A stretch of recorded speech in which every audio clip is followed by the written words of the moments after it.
Well, Erin and Lina, I'm so happy to have you guys on A Well-Designed Business. Thanks for joining me today. Thank you so much, Luann. It's so exciting to be here. Hi, Luann. Thank you so much for having us. This is Lina, and I'm thrilled to be here as a very long time listener. Oh, that's awesome. I know. I've been getting to know you ladies a little bit off air, as we say. And it's been fun to learn that both you and Erin have been listening to the show since you started your businesses together. You had interior design firms prior separately, but 2016, you started your business together. And that's also when you guys started listening to the podcast, I think you said, right? This is Erin.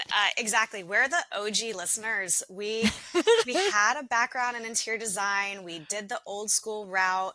And really, coming across your podcast was one of the biggest game changers in how we were able to really scale our company.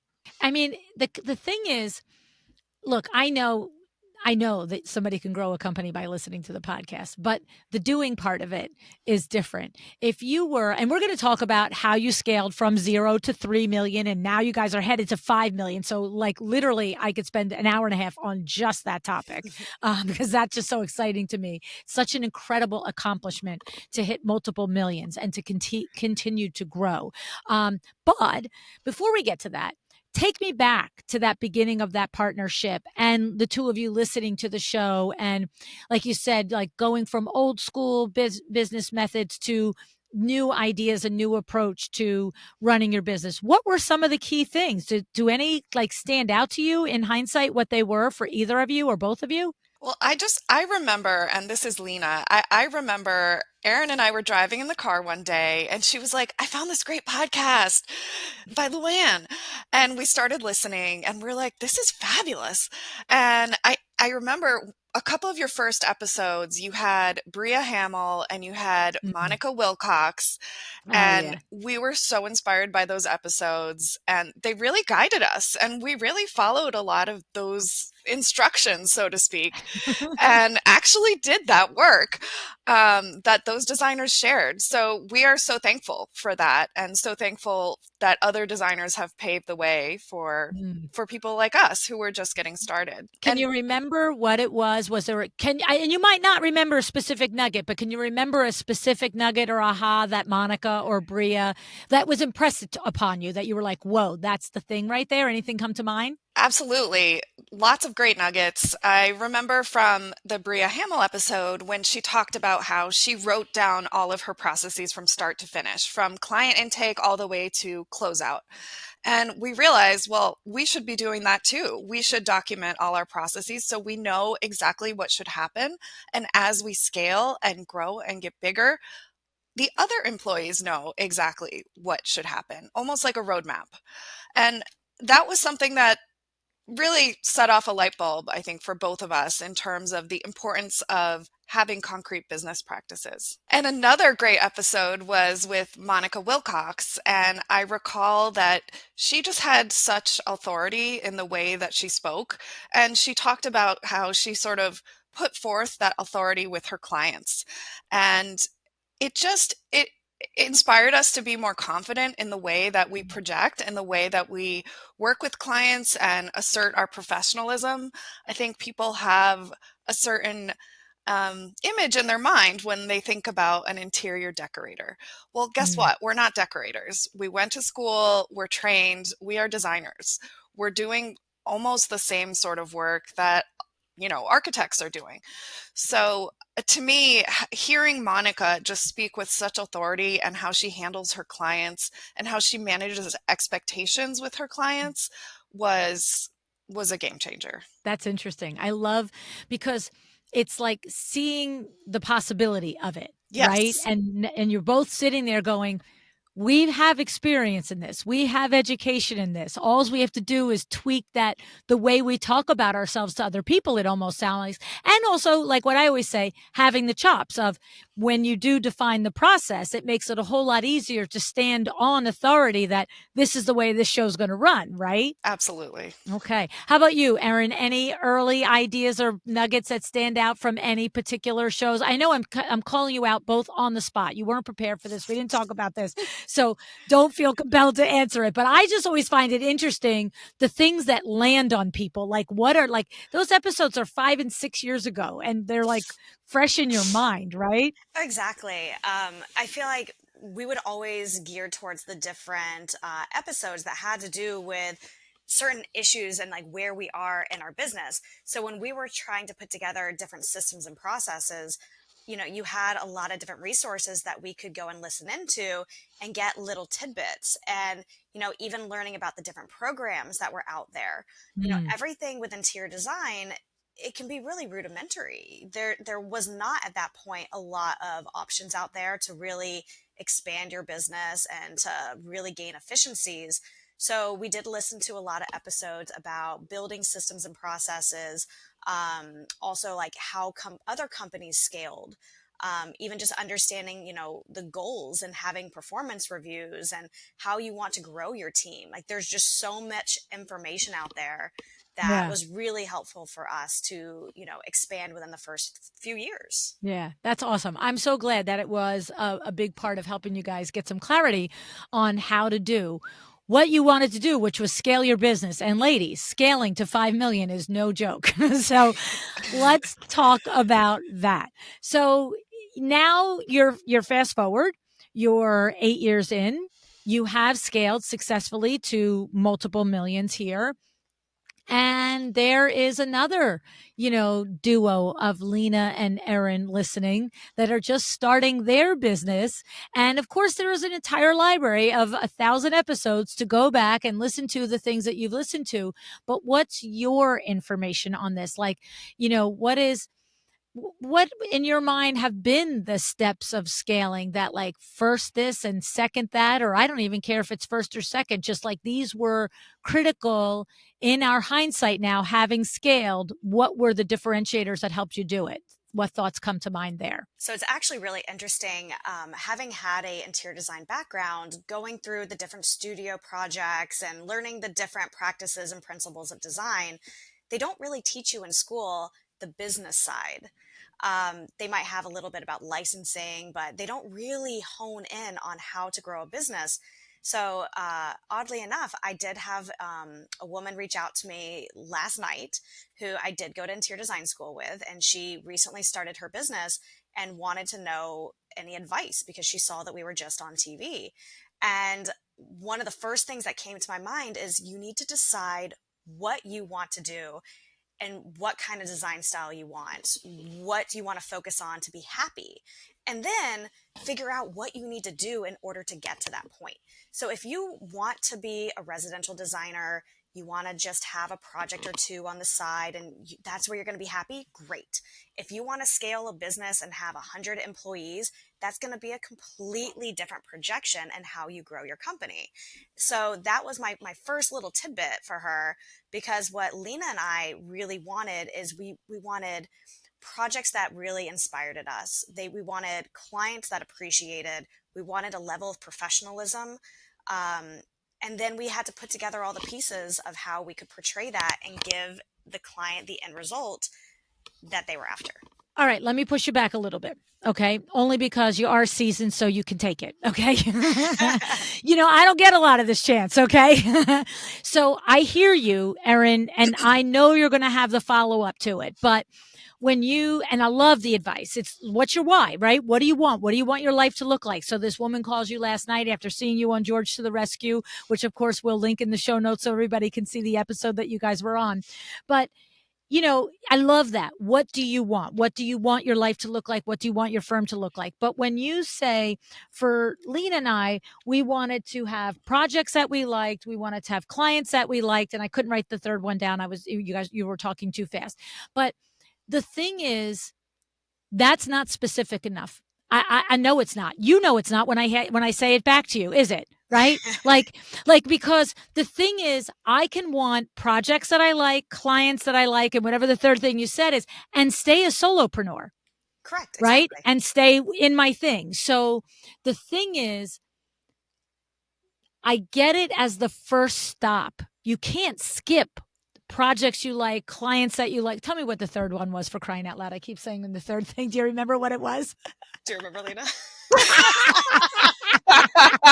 Okay, it's fine. It's fine.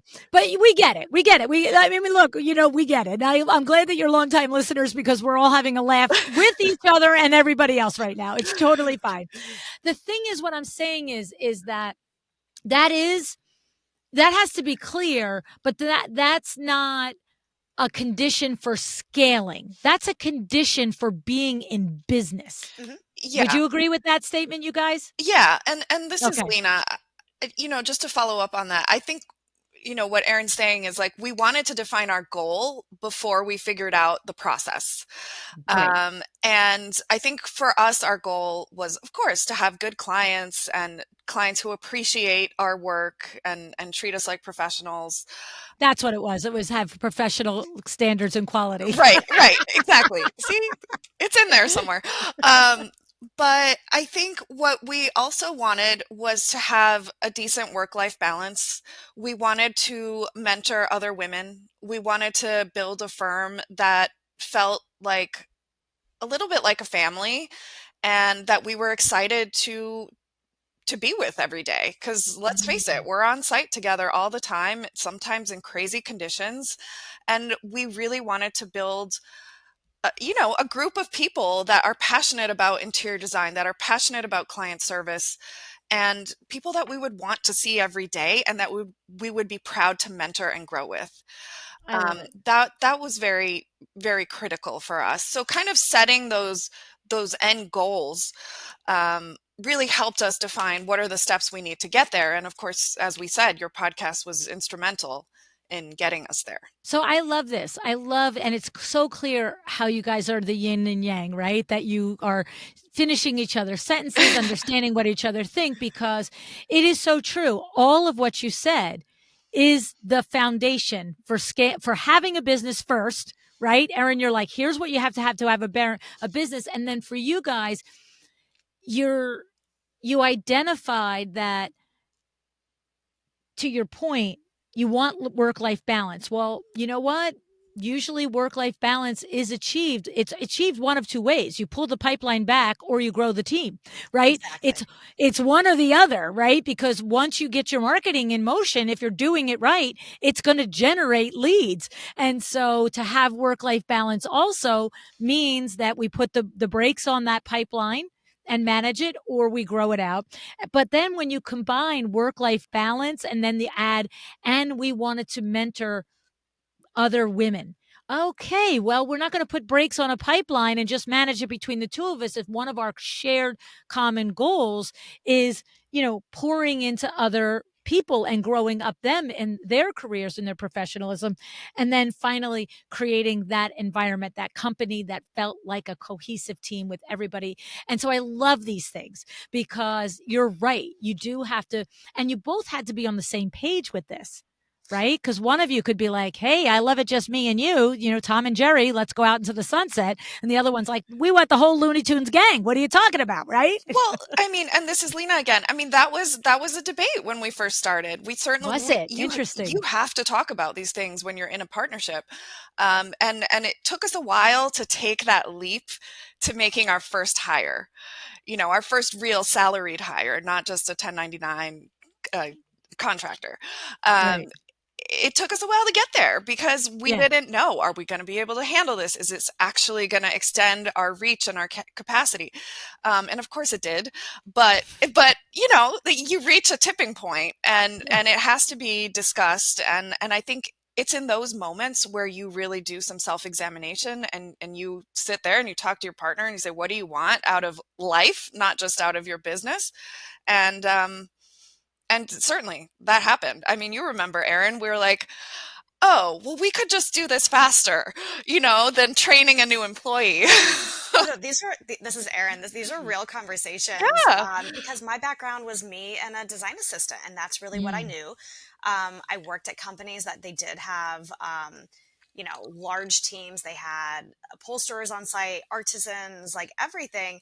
But I didn't know how to actually create that. I just felt like that happened over many years. Some magic wand makes it all happen, Yada, right? yada. And suddenly, and so that's the beauty of having a business partner that does have a business background, whereas I have the traditional interior design background, is we were able to work together to really determine, let's look at the numbers. Like, let's actually put together what like year one is going to look like when we hire someone.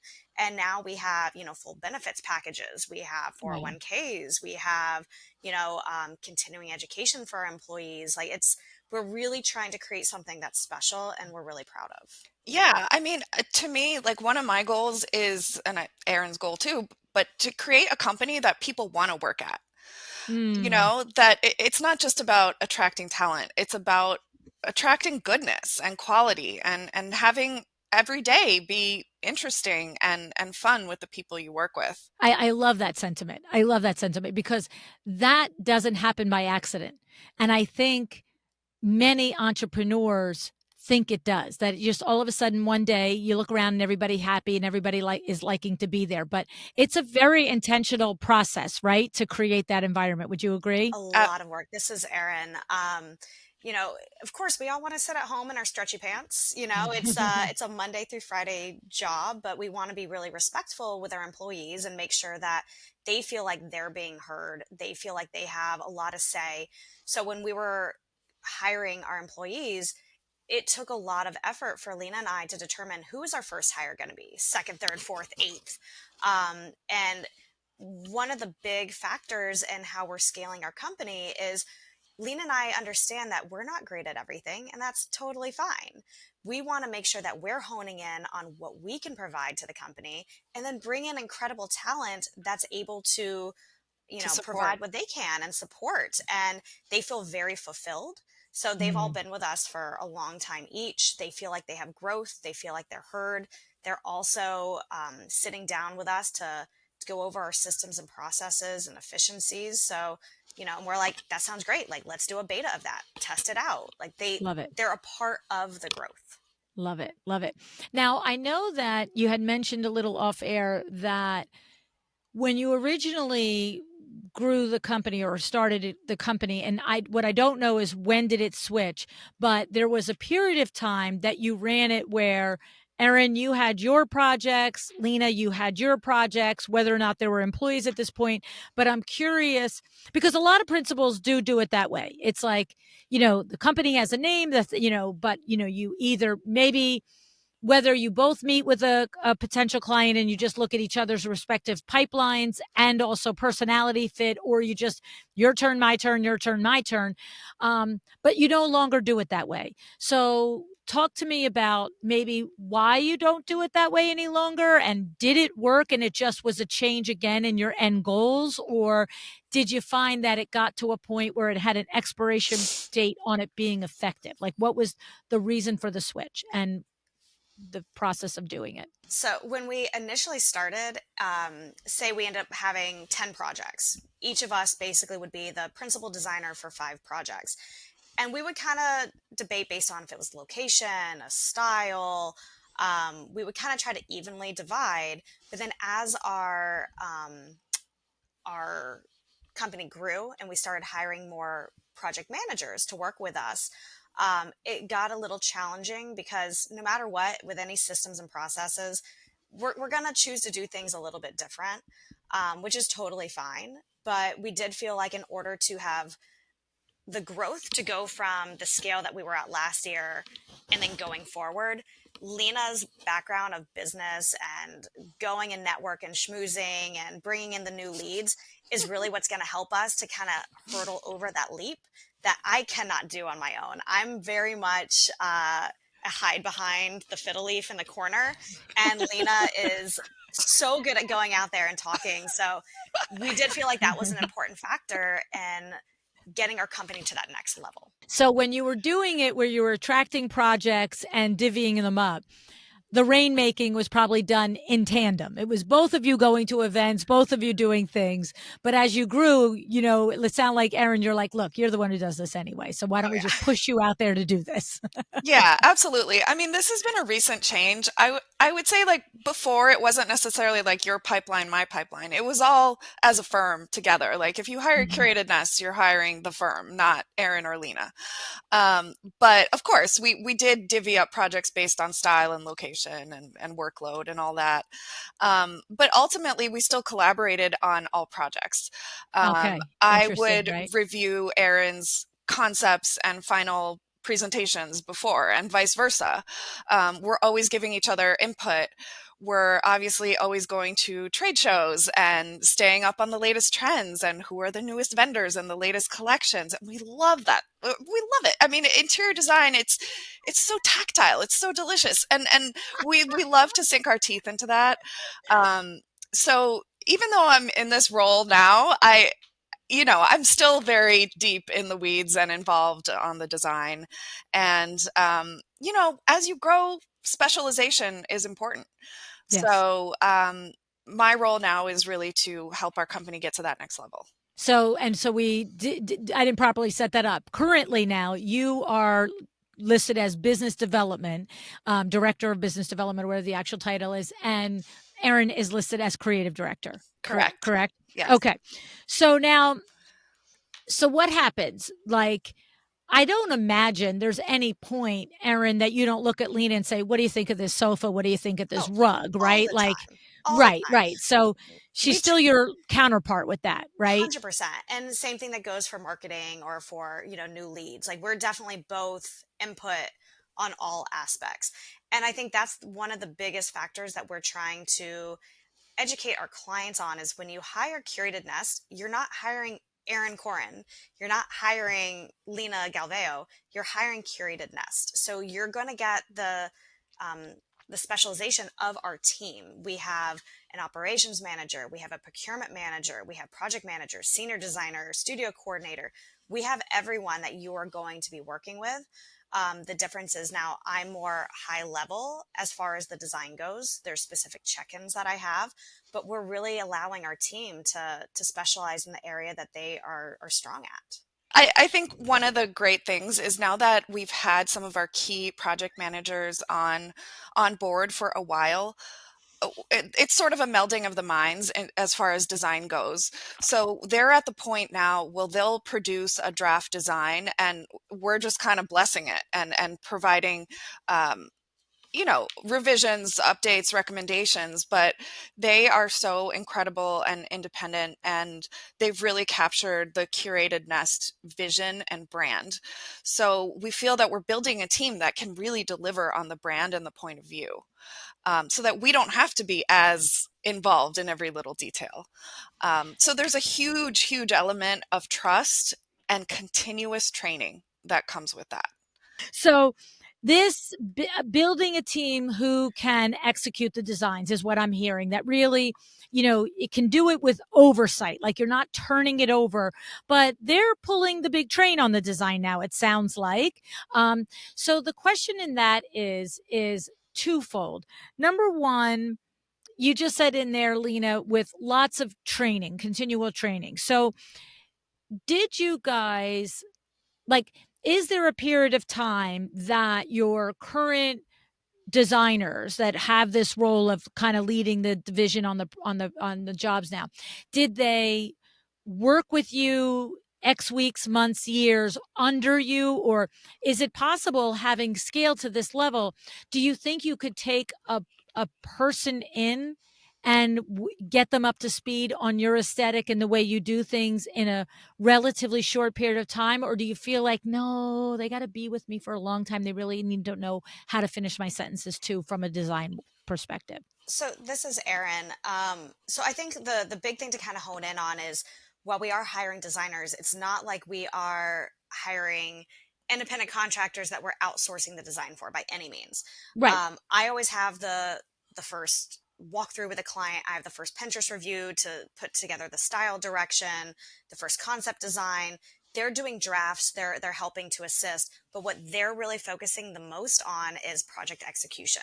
So they're Gotcha. doing, all the AutoCAD drawings. They might show me a few options, and I say, I like option B, but tweak these two ways. They get their feedback, and then they move everything forward. But that being said, if we were to bring in a new interior designer, we do not feel like our company has a specific style or an aesthetic.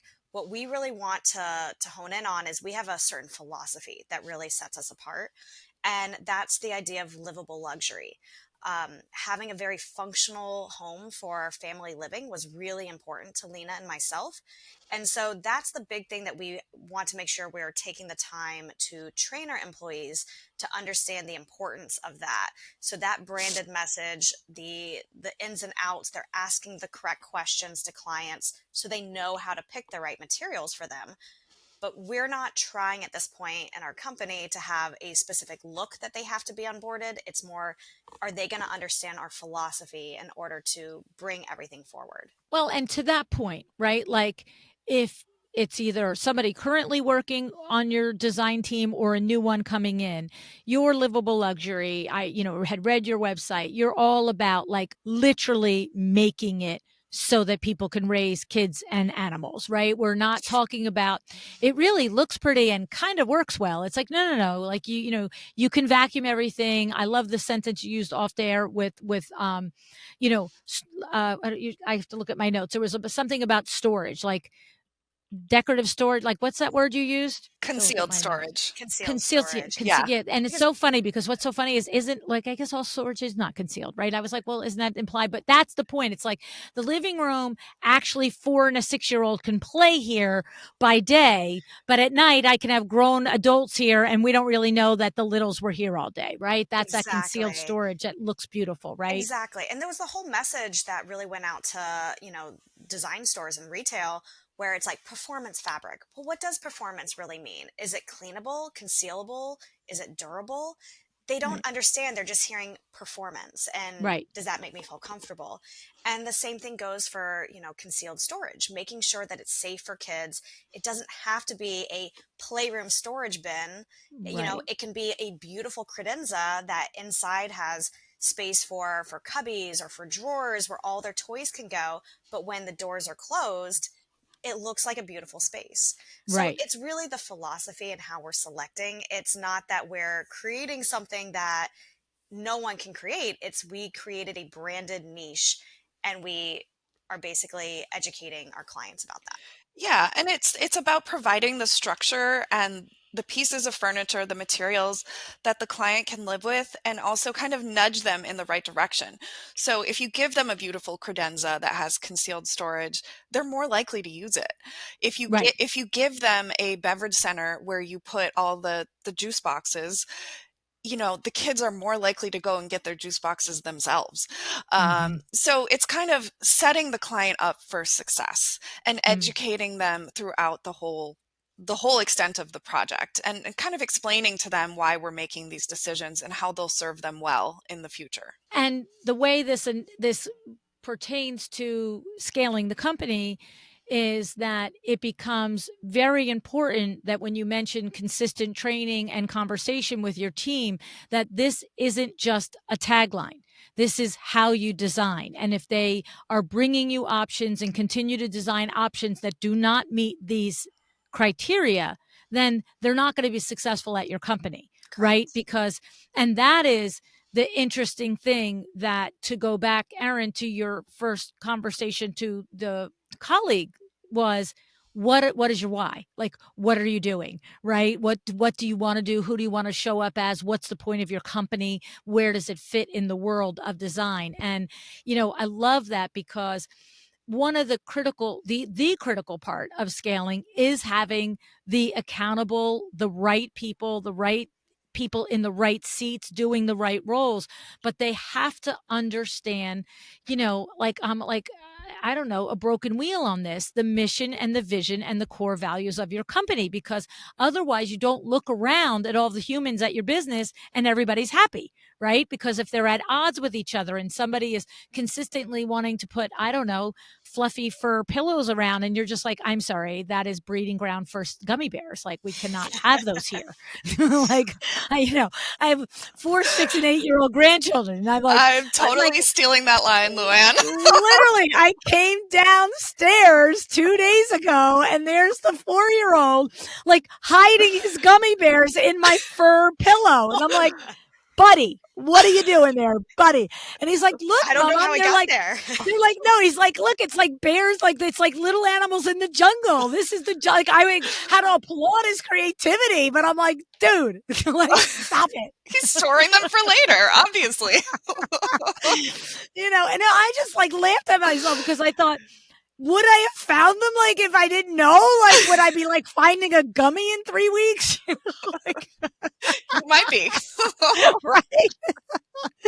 So, I mean, but that's the thing, like, right? It's like if a designer comes to work for you and they're yesing you on the interview, but then they're doing the opposite in real life, they're not going to work. You're not going to be able to scale with that person, right? Because they're out of your lane of where your vision is going for your company, right? Exactly. And that's also, this is Erin. That's also one of the many, you live and you learn lessons. And I'm sure we've listened to many podcasts from you about hiring. And I think The wrong person.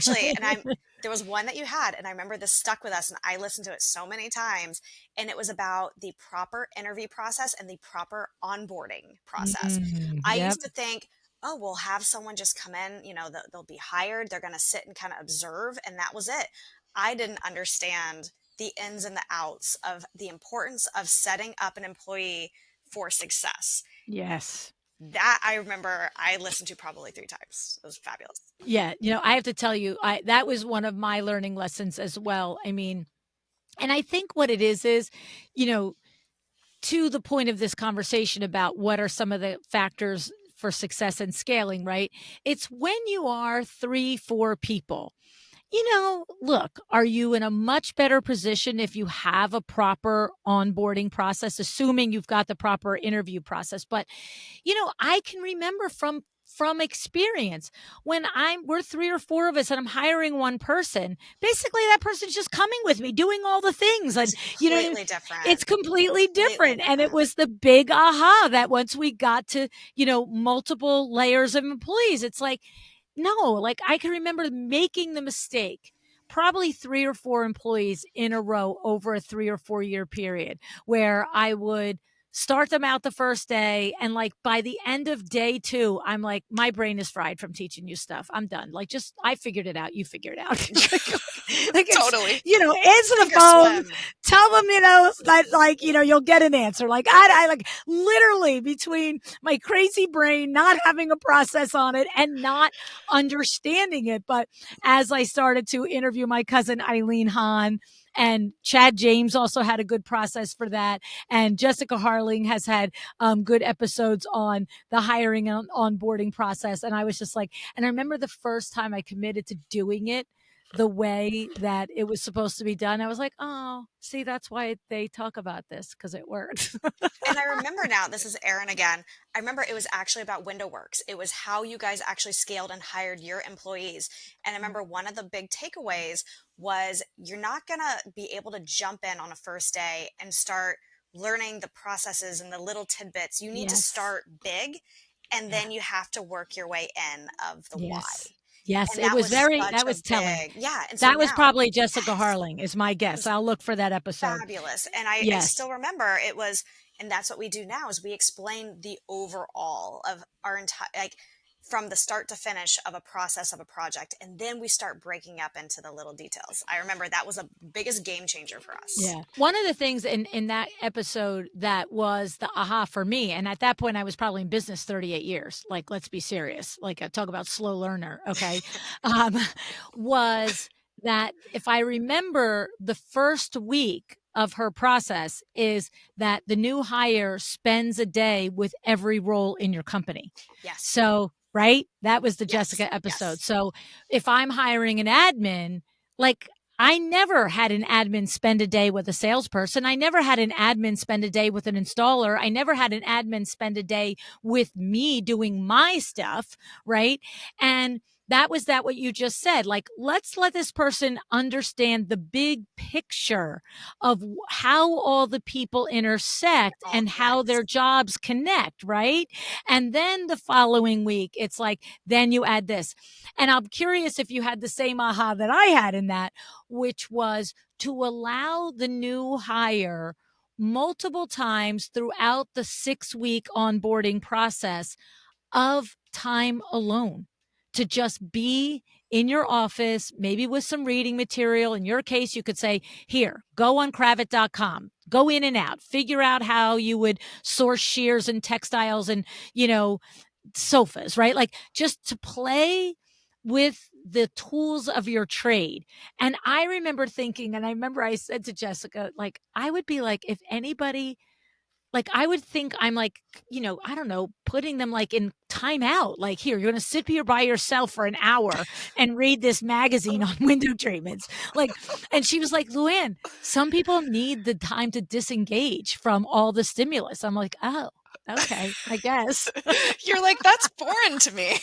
That's wild, And the funny thing is when I did it because I'm one, if you get through my thick head, and I respect you as an expert, I'm like, okay, I at least owe it to myself and to your experience and expertise to do it your way, right?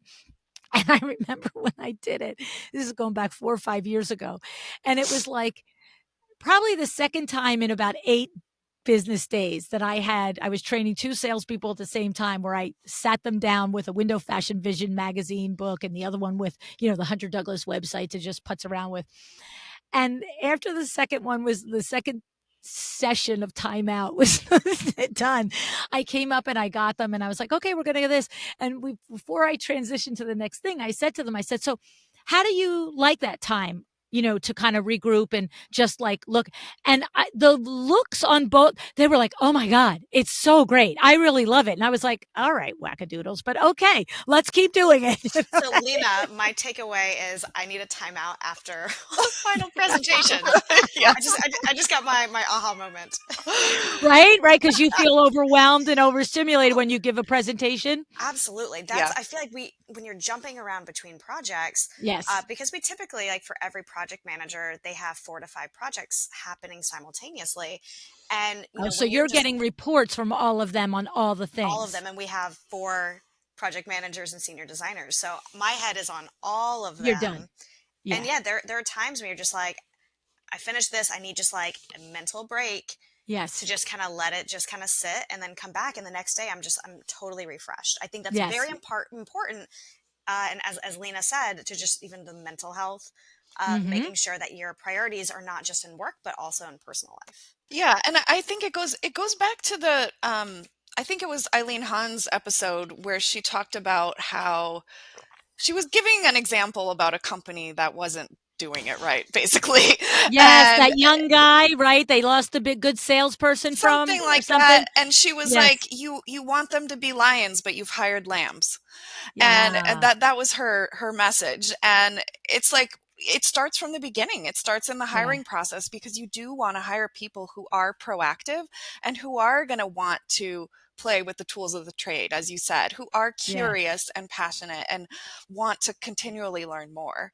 So, I mean, when I say, like when I said a few minutes ago that we are constantly training, I mean, a lot of the training is a part of our culture in the sense that we're always sharing, oh, look, this new vendor came out with a new collection.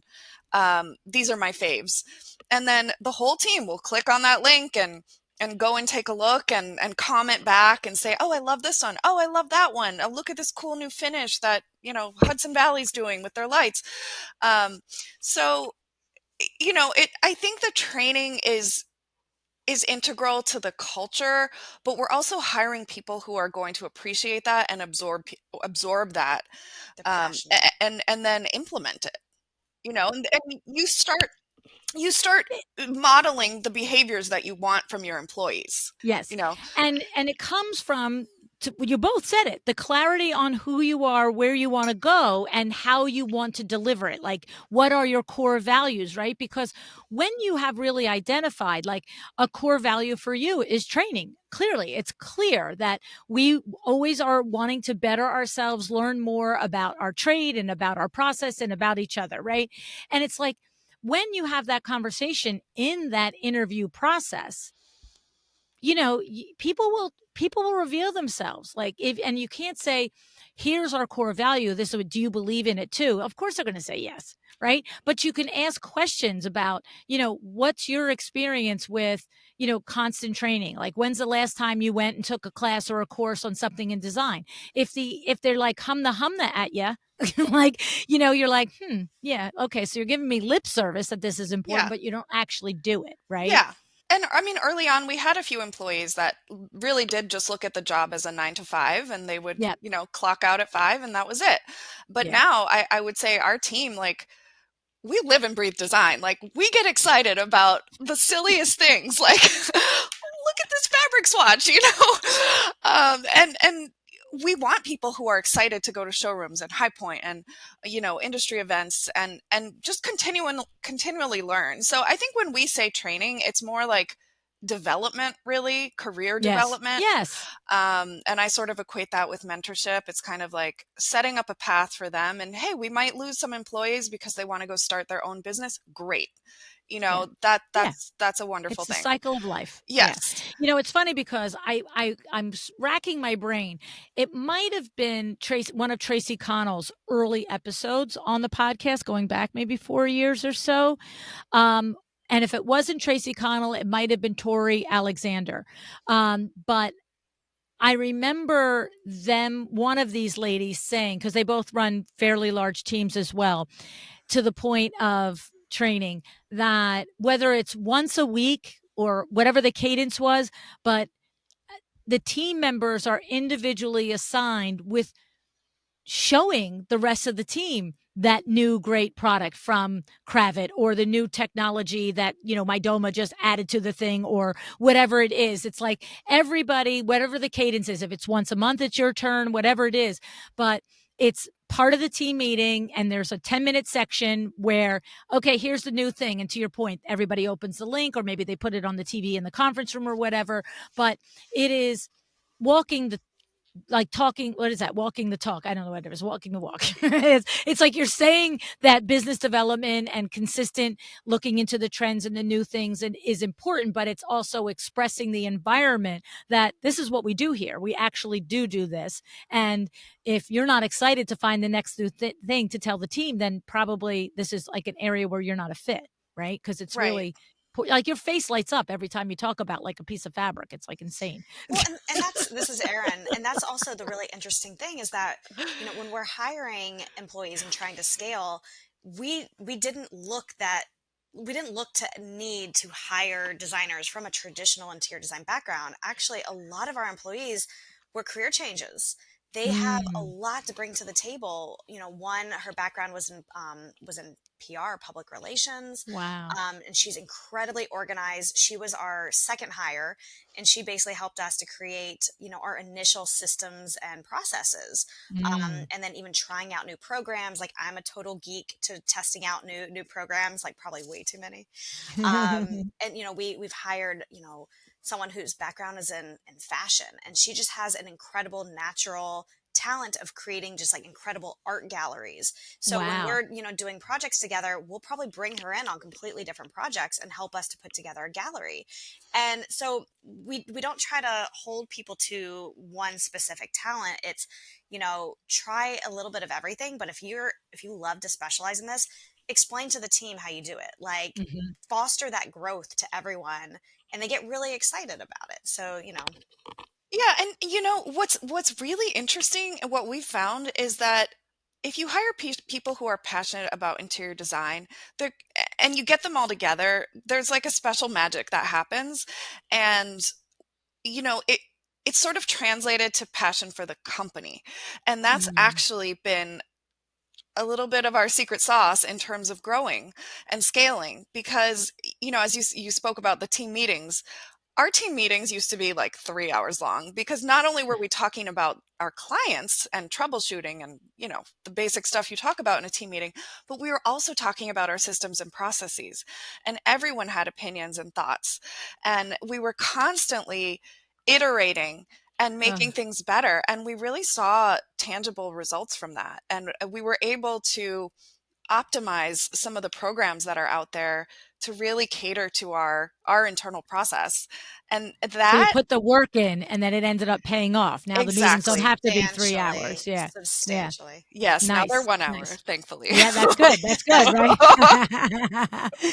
Now, let's move to where I also wanted to go, which is this evolution of you, Erin, becoming the creative director and Lina becoming the business development director. So I get it. You said you're still gonna like look at each other. Lina's gonna ask and bounce ideas about business development and marketing and all the things, and vice versa. You're gonna ask, but did you reestablish job descriptions for yourselves and like this is your primary role here? And then because like I'll tell you to share it from like the window works perspective. So it used to be me, Vinny, and Billy, and now there are, there are others that own it, JC and Kim and Billy and Carlos. And the thing is, what I'm always describing, because my role is basically as Vinny and I are like co-chairman of the boards now, like advisory, right? And I think they get it now, but a year and a half ago, I don't know that they did. And they worked all of us for many years for us. Okay. And I don't think one of the things I think they misunderstood, but just because they didn't pay attention to it. And the way I describe it to them is, listen, now that you are an owner in the company, you have two roles. You have your role as your job in the company. So you're either an installer or you're a salesperson, but then you have your role as the owner. And so doing your job as a salesperson or an owner and doing it exceptional and doing it better than probably anybody in the window treatment I would put up against you without argument isn't good enough anymore. You're now an owner. So now you have your roles as owner, and that includes leadership and management of other people and accountability to you took on a thing at a meeting and you said you would volunteer for it. Well, you don't get to show up at the next meeting and you didn't do it. Like, and the thing is, I don't think they actually understood that me and Vinny had jobs and owner roles. It was like somehow the other owner stuff just got done. I'm like, no, sweetie, that's how we did nights and weekends. You know what I'm saying? Job. You're a big team. You don't have to do nights and weekends. And so the thing is, I'm kind of seeing that with you guys. You have your distinct roles as creative director and business development director. But that doesn't mean you still don't come together as designers too and do the designing thing. But have you established your lanes as creative director and business development director so that when you sit down at your quarterly meetings, you can be like, well, Lina, you said you were going to develop 5 more projects this month. And you can say, well, Erin, you said that you were going to develop 3 more designers under you to manage those projects. Like, do you have that figured out yet? Because that's where you're going. If you haven't figured it out yet, that's your next job. Yes. So this is Erin. So we have an operations manager who basically helps us. So that way we're not, just bouncing ideas. I feel like having a third person is incredibly important to be a part of those meetings. And she also has a business background. Her background's actually in production. nice. And so we're able to really come together and go through an agenda. So that way, Lina is leading the business development. She's bringing the information back to us, and we're basically collaborating to decide, like, based on our workload that I'm providing the information for, because I know what's going on the projects, when can we take on another project? And then she's doing all the background work of selling to the client, reaching out to new potential, what's going on in the market. Do we feel like it's an upturn, a downturn?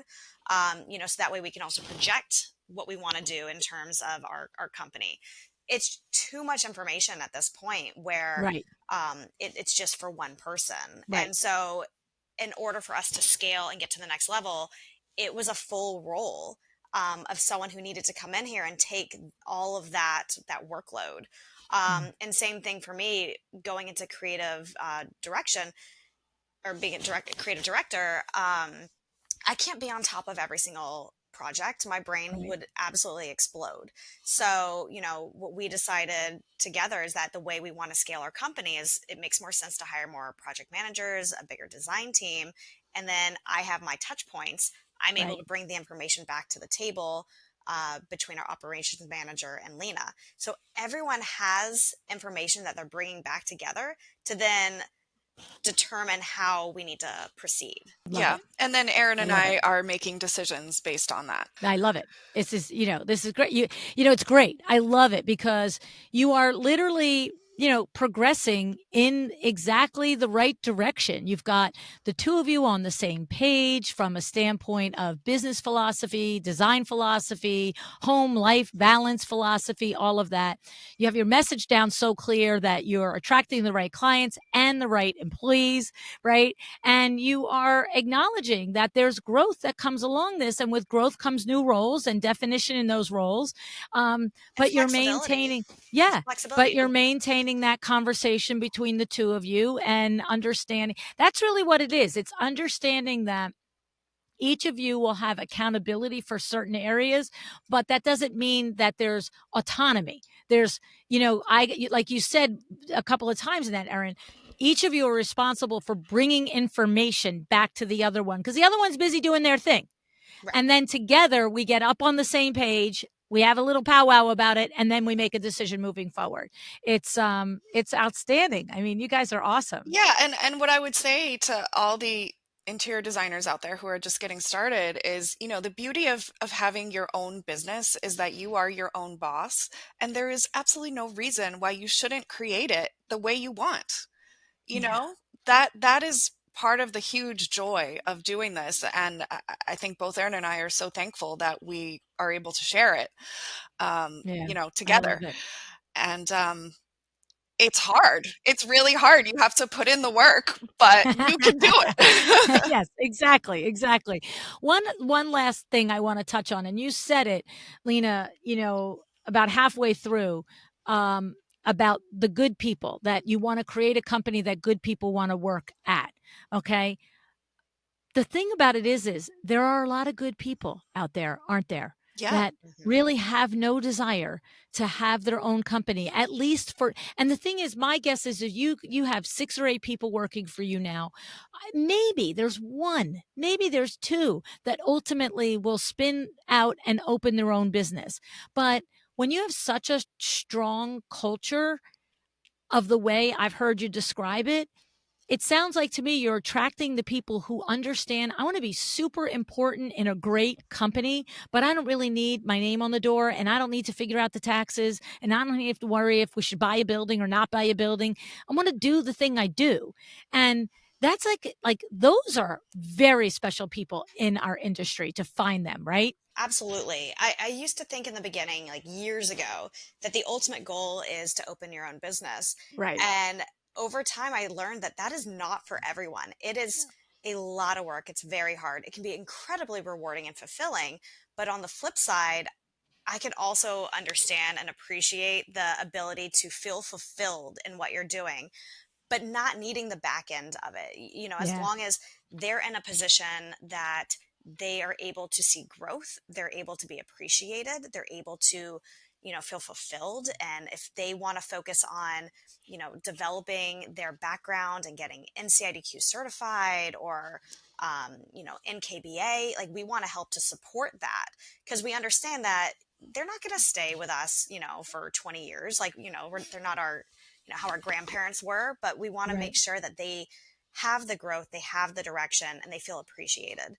Yeah. And we feel that works on both ends. If we appreciate and respect you, it comes back, and they appreciate our business, and they want to put in the extra effort, and it shows. I have to say, in my many, many conversations, mostly in person, not on air so much, is I think often when I find a conversation with someone who's in their own business and they're struggling because it doesn't click. Like the things don't click, right? It's not easy being an entrepreneur. There's like just staying in business 1 year, doing $100,000 in gross revenue, let alone building to multiple millions like you ladies have. But I find that a lot of people, I think to myself, you probably shouldn't be in business. You would be a great project manager for somebody. But what happens is they will have done a stint as a project manager or a senior designer, and they did not feel like there was an opportunity for growth, or they did not feel appreciated. They did not feel valued. And so then their brain told them, well, the only other option in order to feel like my designs are important, I get to have a say in the design, I get to have a say in, the conversations with what the wallpaper guy is going to do or not do, is to own my own company. And that's not actually the truth. There are great companies like yours that are looking for those unicorns that really just want to show up and be in their lane and shine, right? Absolutely. Totally. Yes. And Yeah. please send those people our way.